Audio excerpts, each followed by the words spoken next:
Hey guys, it's Matt. Finally got around to seeing Defending Your Life, the movie Defending Your Life. Been recommended to me several times over the years, just got around to seeing it. Was absolutely worthwhile seeing to me, but this is one of these 80-20 movies. 80% will like the humor, will like the concepts. 20% will really be turned off by the snarky comedic attitude of this Albert Brooks. It's an 80-20. 20% will probably hate it, but 80% will like it. The movie Defending Your Life. Now, this is Quantum of Conscience Truth or Movie Reviews, which means not 1 second of the movie can be shown. Well, this guy over here shows 2 hours of Star Wars in his review. I can't show it. I know UAP and some others will show some movie clips. Guys, I'm not going to do it anymore because I've worked so many hours and hours on past videos, and then YouTube will say, nope, copyright, you get a copyright. This guy does. I'm just not going to do it anymore. You're not missing anything, like little clips of this kind of goofy little movie Defending Your Life. You're not missing anything anyway. So if you're driving, you don't need to see this. I'm just going to bounce around between thumbnail images. Everybody knows Meryl Streep. The other actor is Albert Brooks.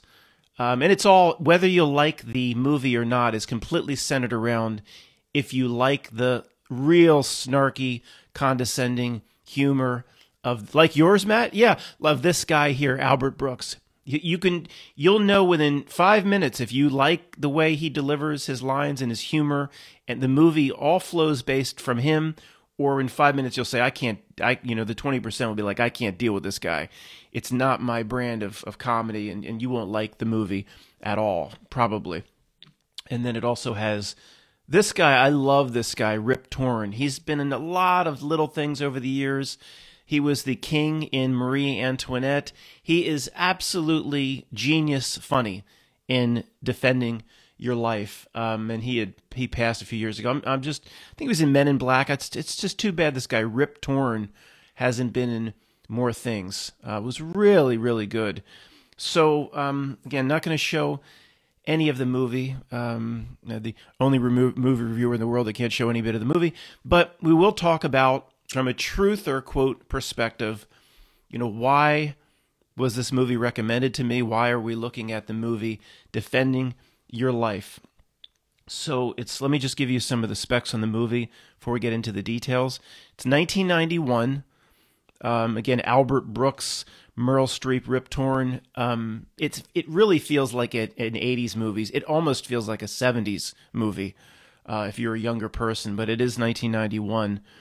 And the theme of the movie is very simple. It's, if you haven't, I guess there, again, no such thing as a spoiler.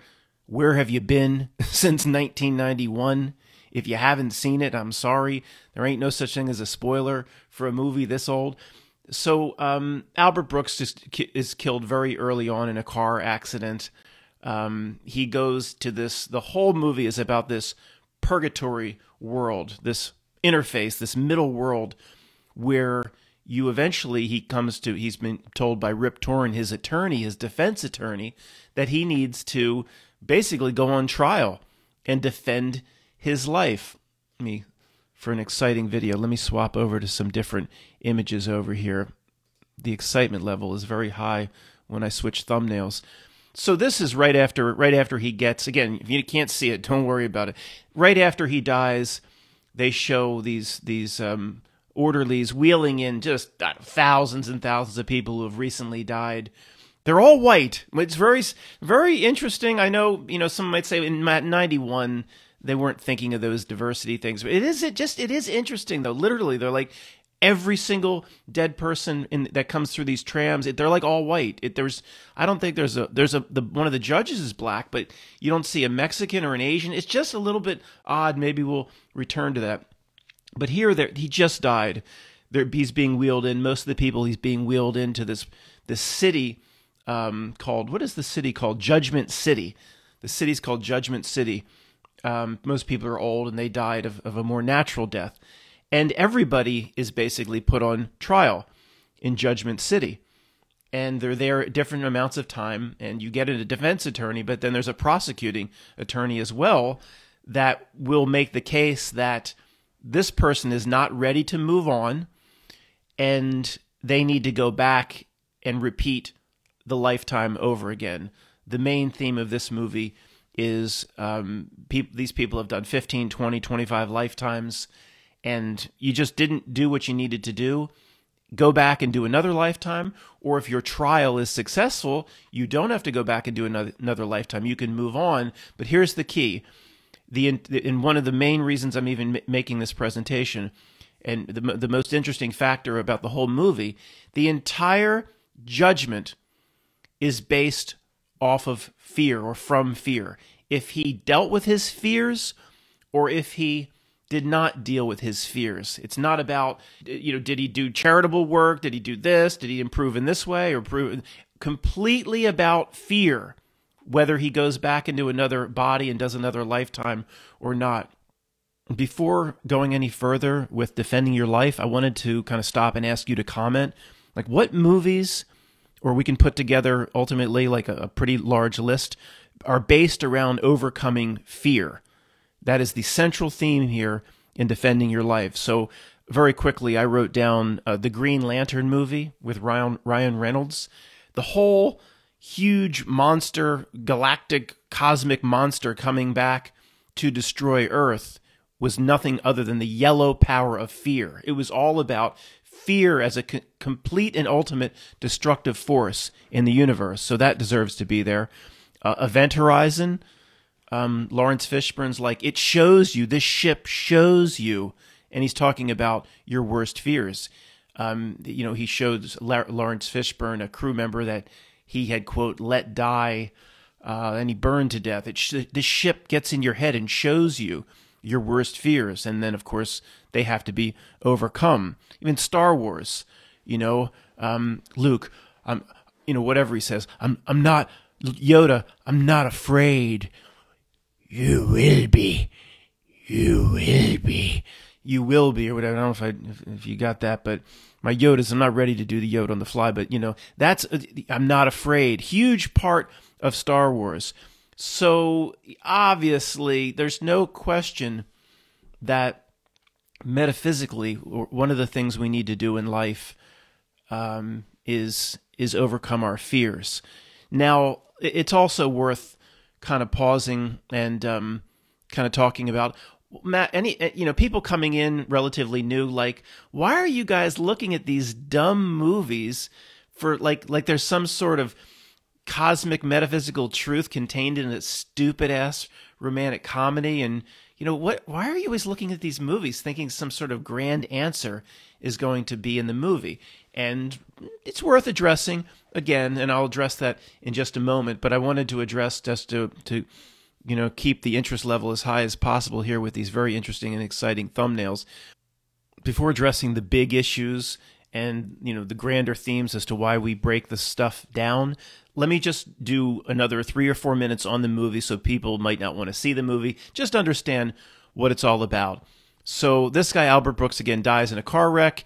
He's wheeled into Judgment City with thousands of other people. It's not, I mentioned it as a purgatory, but it's like this perfect place, like Pleasantville or The Truman Show.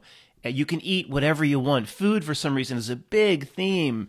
There's 3 major scenes where it's, the food is the best you've ever had. You can eat whatever you want without gaining weight.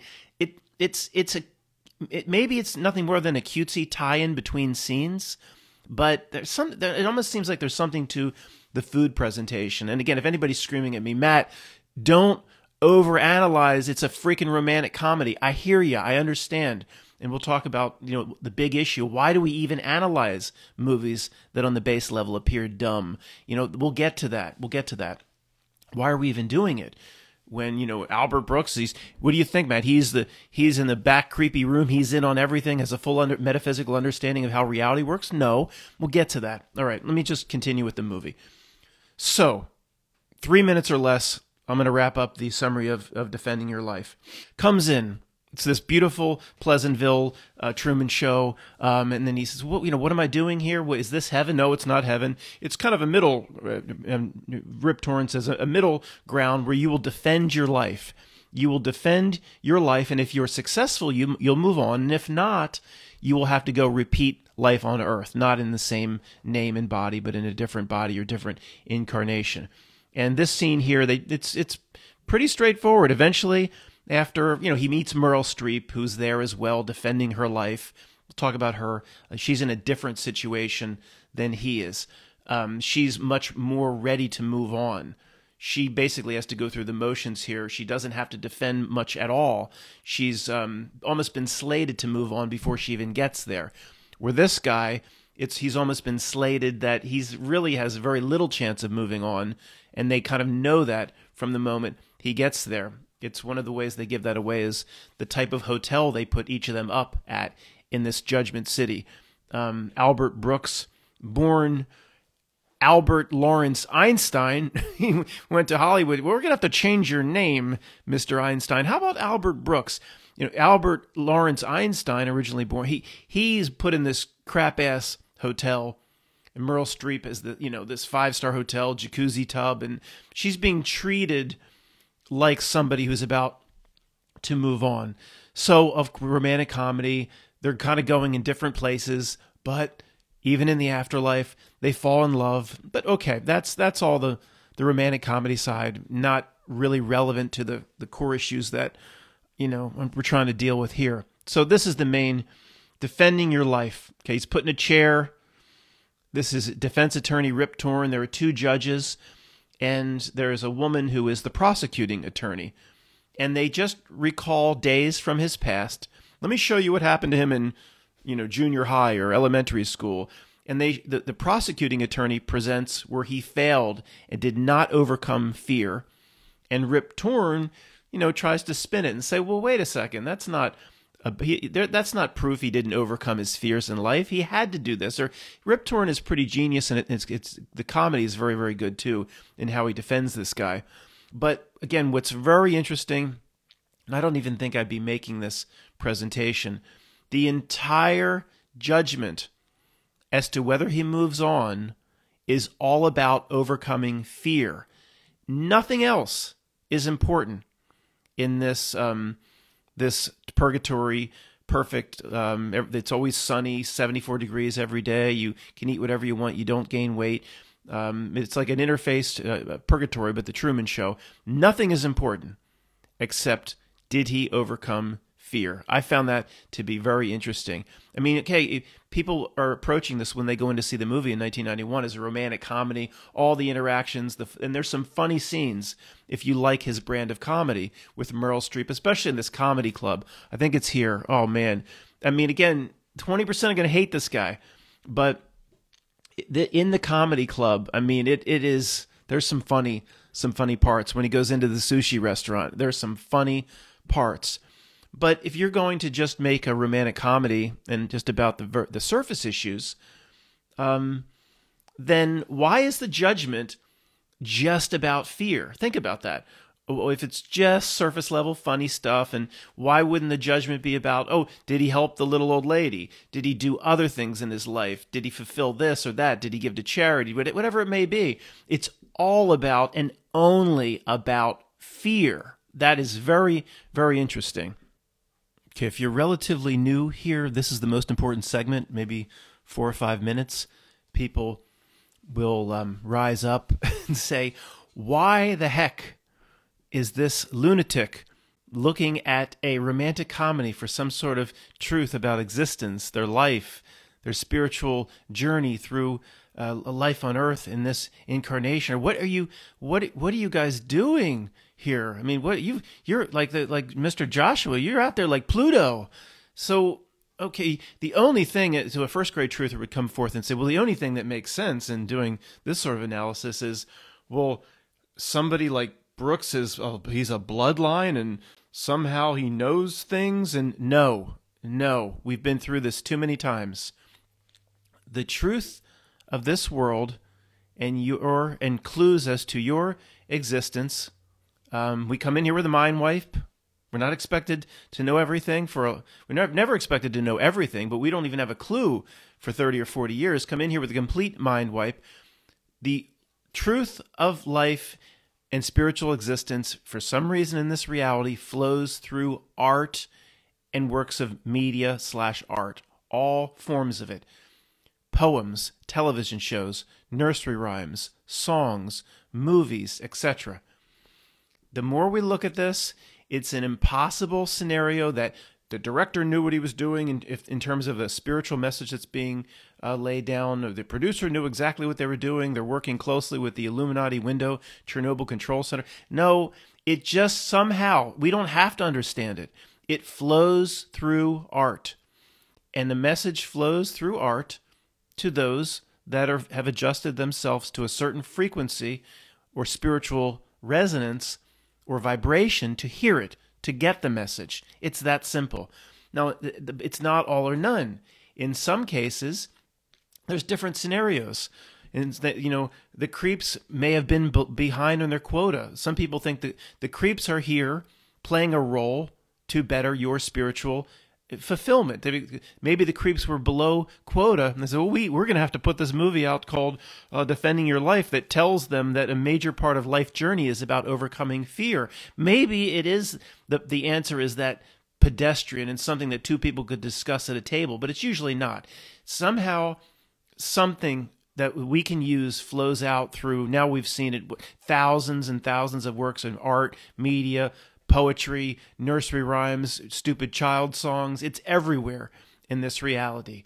And you can get a sense as to whether something is worth looking at, and that's what, this defending your life is. There's no doubt about it. It doesn't mean every aspect of it is real, or there's something we can take away from this movie in this regard. That's the best I can say it. This has been, if you're new here, this has been proven over and over and over again. And, even in a simple pop song, somebody that's on a certain frequency can get a certain message out of it that even was never intended by the artist, never intended by Geffen Records, and Geffen produced or Geffen created this movie. I guess he became part of SKG, David Geffen. There's not many creepier people anywhere than David Geffen. I mean, I've never been to his Eyes Wide Shut party, but this guy, you just get the creeps whenever you see him in an interview or whatever. Like when he walks through Rose Garden, they all fall over dead, that sort of thing. So anyway, then you look at, and if you're not, you could say, well, there's the spiritual message could still be in the ridiculous form of art or media or in a pop song, but then sometimes you look at, are the creeps that put this together aware of the message? Is it part of a quota they have to fulfill? And then you look at the gematria of it, which isn't my thing, but you just look at the basic tail of the tape of the movies or the numbers, and you say, okay, 1991 is the year of the movie. Then it says the runtime 1 hour 11. Okay. On its own, but that starts adding up. Released on 3/22/91, 3/22/91. Runtime 111, and then you have enough there. You almost have enough there to go. Okay, there is something. Sometimes we can say, okay, there's something in the numbers, the tail of the tape of the movie, where in the case of the numbers, I don't think it is random, where the numbers just flow out. It's like, okay, the creeps in some way are involved here in delivering a message. Either it doesn't matter whether we know exactly the role of the creeps in delivering a certain message. If you can take a certain spiritual message away from a movie or a song, or if it's there, then if it's there for you, then it's really there. And it doesn't matter what the role of the creeps are in delivering that message. It doesn't matter. Do you want to keep climbing up the rope, or do you want to jump off into the bog and be like, well, what did the creeps really know? What did Albert Brooks really know in delivering this? Who cares? Notice it's there, and you feel that it's there, then guess what? It's there. Even if it wasn't intended, it's there for you. Keep climbing the rope. It's that simple. Do not jump off the rope into the bog. That's what the entire reality system wants you to do. Other than the basis of the trial being all about, did he overcome fear in life? Let's just look at some of the other major themes or aspects of the movie, Defending Your Life. The percentage of the brain that you use is a big theme in this movie, and it is. I wouldn't even probably be mentioning it, but it's a huge theme in other potential quote truth movies like what is her name, Scarlett Johansson or whatever, in Lucy, using a higher and higher percentage of the brain. So in his first scene where he's here with his defense attorney Rip Torn, basically saying, Rip Torn. By the way, I mean, again, I'll say one more time, he's just brilliant from a comedic standpoint in this role, saying, I use he kind of talks like that. I use 50% of my brain. Here at Judgment City, the people that work here, we use up to 50% of our brain. And guess what you use? And he's like, I don't know, 3 to 5%. And again, this is where if you like his comedy, it can be very funny. If you like this guy Albert Brooks, he'd be like, I only use 3 to 5%. It's a big theme of as you progress, you gain, you're ready to move on past the earthly experience. One of the main things that's going to drive that in overcoming fear is using a bigger percentage of the brain. And I'm probably only mentioning it because it relates directly back to the movie. Is it Lucy where she is using a bigger percentage? Yeah, that's not Ghost in the Shell. It's Lucy. So that's interesting. There's no mention of religion at all. And, I guess you can understand that from just putting a movie out perspective. It plays right down the middle. There's no talk of Christianity or anything like that, which makes sense. Again, there is a movie production company ultimately behind this, right? That wants the movie to be seen, and it's probably not gonna go there. But it doesn't need to. I don't think that's really a huge anything major being said there one way or another. This Hall of Past Lives is very funny scene. They make it clear right from the beginning that you've all had 10, 15, 20 past lives. From a Buddhist perspective, you could have thousands or tens of thousands of lives, and so this carries a little bit of the Buddhist perspective forward. And you can actually go, and when he's starting to kind of date Meryl Streep, they're only in this middle world, netherworld at purgatory for 5 to 10 days while the trials going on. They're either going to go back down into earth into a body, or they're going to move on past the earthly realm. So he knows he only has 5 or 6 or 7 days or whatever to be with Meryl Streep. And each night they can go out and have dinner, and big food is a big theme where they can eat whatever they want, and the food is the best they've ever had, and they don't gain weight. And then there's no limit in the amount they can eat. You could eat 50 pancakes and not feel full. They seem to be saying as well. And one of the only I don't think there's a huge amount of importance assigned to that, other than one of the things that kind of told me was most people, I think they know, are going to fail, that come into this netherworld of defending your life. It's almost they never say that, how many people go through, how many people fail. But the message to me is like they know most people are not ready. They know most people will fail, and they just try to give them earthly creature comforts instead of actually trying to move them along. One woman at one point says, when they get off the tram, I think she says, if any of what you see here is not as much like Earth as you would like to see, we're taking suggestions. So we want to make your environment feel like home, feel like Earth. Well, if you're ready to move on, why would they want that? The constant pushing of food, and it's completely gluttonous. So the theme is the takeaway I got was, like, they know 95% of these people or more, they're not going anywhere. They're going right back to Earth. So they just mimic the earthly experience. You can go out on the town at night, food, nice hotel rooms, etc., etc. There's nothing divine about it. It's almost like they almost feel sorry for these people. Like their lives on Earth are so terrible that will give them these earthly pleasures in a way they can never experience in the real Earth. I don't know. Let's just move on. It's not that important. When he takes Meryl Streep and he go to the Hall of Past Lives, the Hall of Past Lives Pavilion, where you can get in these little booths here and see a variety of your past lives. And here she was this, I don't know, she called him Prince Valiant, this wimpy prince in a past life. But they show him as it's like an African tribal warrior running from a lion, a lion's, and it's a funny scene. There's a lot of funny scenes. Again, if you are kind of okay with the way his type of humor, and he's like, what did the Hall of Past Lives show you? And she's like, I was a prince. I was Prince Valiant. What were you? And he says, lunch. They showed him running and being like, they don't show the details because it's low budget. There's no special effects really in this movie of any quality. But they basically, what he saw is himself in a past life being run down and mauled and eaten by a tiger.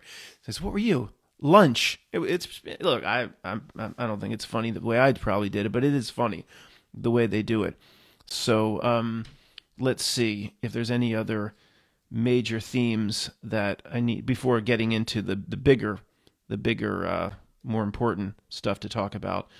Well, just one last thing. I mean, she is, and I did mention this, she's in a nicer hotel, a very, very nice hotel. And he's in this, I don't even know, it's like it's not even as good as like Comfort Inn or whatever. It's just a basic bed and a chair and a horrible old television and a shower, and she has this beautiful hotel. It's something like they know she's ready to move on. Like they're just going through the motions with Meryl Streep. When they show in her trial, the judges are just, in awe of her, and she's already made friends with the prosecuting attorney. Isn't really even trying to prosecute her. Where they're just going through the motions with Meryl Streep. She's going to move on, and I'm not giving away the ending here. If you want to see it, I'm not giving anything major away. And he is treated, like a criminal, basically, almost.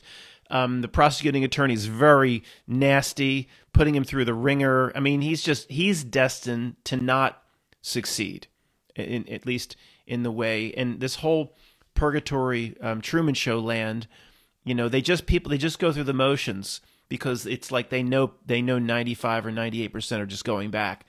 When he comes back the next night from going out on the town, he walks through the hotel lobby in a shitty-ass hotel room, and he sees the hotel manager giving the exact same stupid canned speech to a new group coming in who had just died a day or two after him.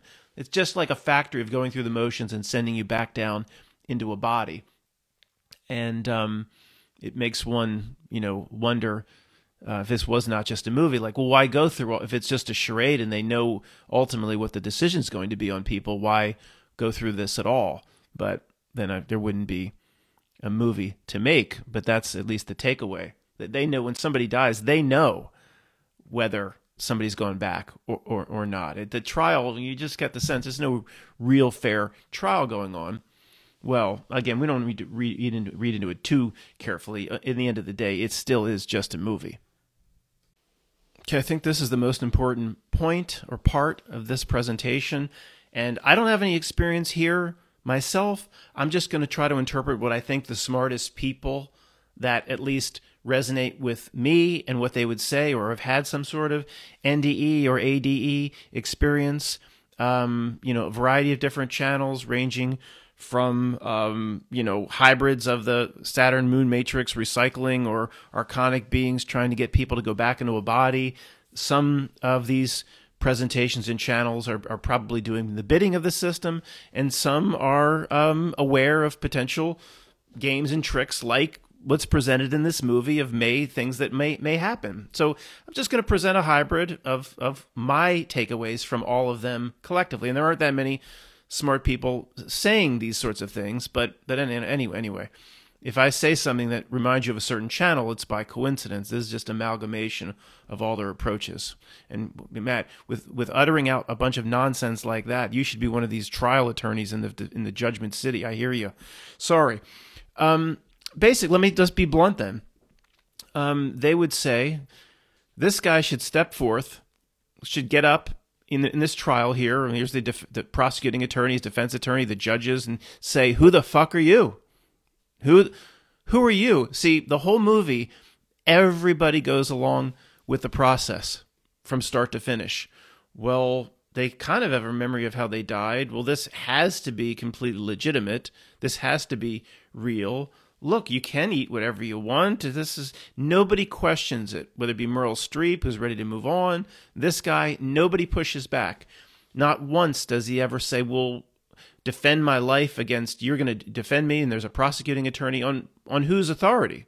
What a god of a certain religion? Never. It's never presented. Nobody ever pushes back. He just it bows down to whatever these judges are going to decide. Well, at the end, he kind of tries to take matters into his own hands, but not in the spiritual sense that I'm talking about, because he's really fallen for Meryl Streep, and it's, I guess, the little head can do the thinking for the big head, even in the afterworld. That's probably, but so again, it's not that complicated. These people would say he's just sitting there like, well, wait a second. What authority do you have over me? Why am I here? Why would I possibly listen to this? If I walk out, what authority do you have to stop me? Like, why would I participate in this? And that's the main, no matter where we disagree, that's the main specific that I think a lot of these people would want us to take away. People that actually, have had certain experiences or know something. And some people say that, if you watch too much Saturn Moon Matrix Recycle Center videos, and you believe an archonic being is going to come in and throw you in another body, if you believe that, then you will create that at death. I mean, it's one thing to believe it. It's another thing to potentially prepare for any tricks. This is a trick after death. What this movie, Defending Your Life, is basically, as many of these people would see it, as a trick after death. Come in, eat all you want, everybody around you is dead. It's got to be legitimate. Well, no, there could be the fractal reality. There could be 1,000 interfaces or netherworlds before we need to get to where we need to be, and it potentially is up to us to get there. If he goes through the whole process, the defense attorney, Rip Torn, introduces himself. You have a meeting with me tomorrow at 11. That wasn't a good Rip Torn, but be at my office tomorrow at 11. And then he goes to his office tomorrow at 11. He's like, well, why should I go to your office? Why should I participate in anything? I specifically noticed in the movie there wasn't any security of any kind. Like, be at my office at 11. Why should I be at your office at 11? F you. I'm going to sleep in and go eat.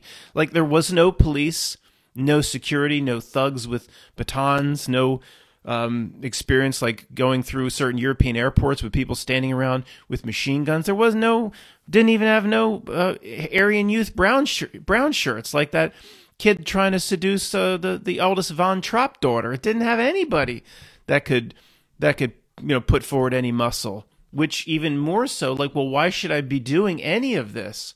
Push back a little bit. On what authority am I on trial? Who do you even represent? You son of a bitch. None of that. It's all compliance across the board. Even at the end.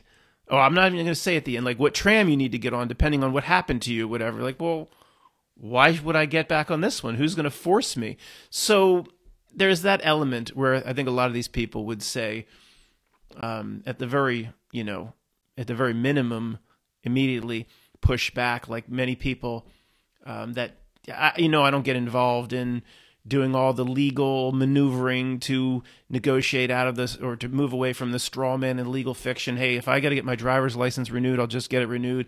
But people do all that legal maneuvering and to get away from the legal fiction or to fight every little thing that they might be, a parking ticket to being hauled in front of a judge. And, hey, you better know what you're doing if you're going to take that route. And I applaud the people that take that route. It's just not for me for a few reasons. But in these scenes in Defending Your Life, I'm not just talking about physically pushing back. Like, I'm going to sleep in and who's going to stop me? It could be like that legal maneuvering. You don't have the main star pushing back in any regard from a sovereignty perspective. So that all of that comes into play. And was the movie making some huge statement in that regard? I don't know. It's worth talking about either way. And at the very minimum, nobody that they didn't show one person that goes through this Judgment City. not one person pushing back. Everybody going along with every step. You'd think that at some point, they'd say somebody screaming, "Why am I here? I don't deserve to be here," and then being hauled away by security or thrown into the back of the old school pledge van or something. None of that. None of that.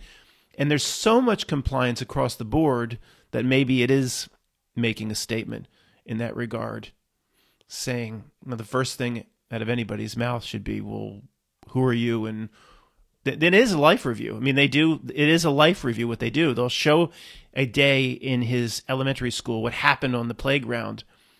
And it's like, well, why would I participate in this?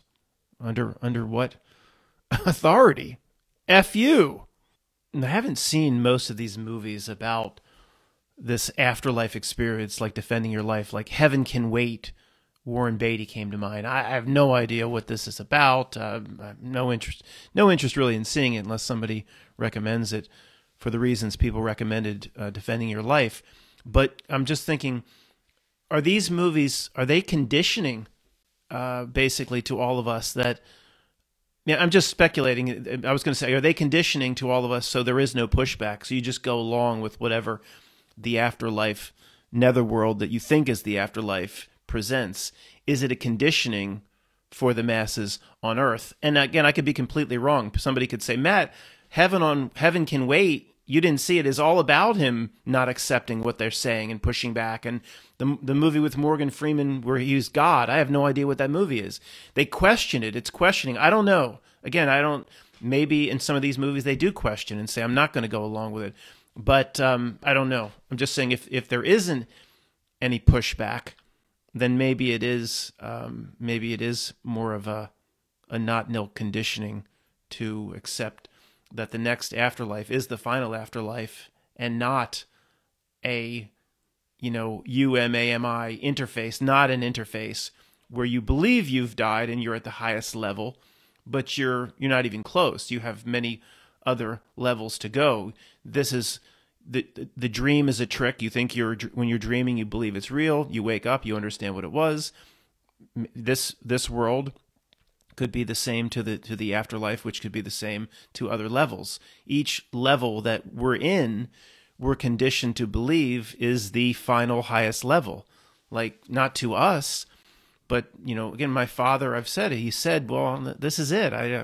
There's probably nothing after this. Well, he's been conditioned to believe this is all there is. This is the pinnacle. When we're dreaming, most people think that's all there is. They don't realize, most people can't get lucid in their dream and realize what's going on. So obviously, why wouldn't the afterlife be the same thing? I have to assume they're going to want me to believe this is it. Then, well, it's not. That's what the earthly life to the dream showed. And how many more fractal layers are there? Hopefully not too many, but there could be a lot, and at least something to keep on the table. Thanks for listening, guys.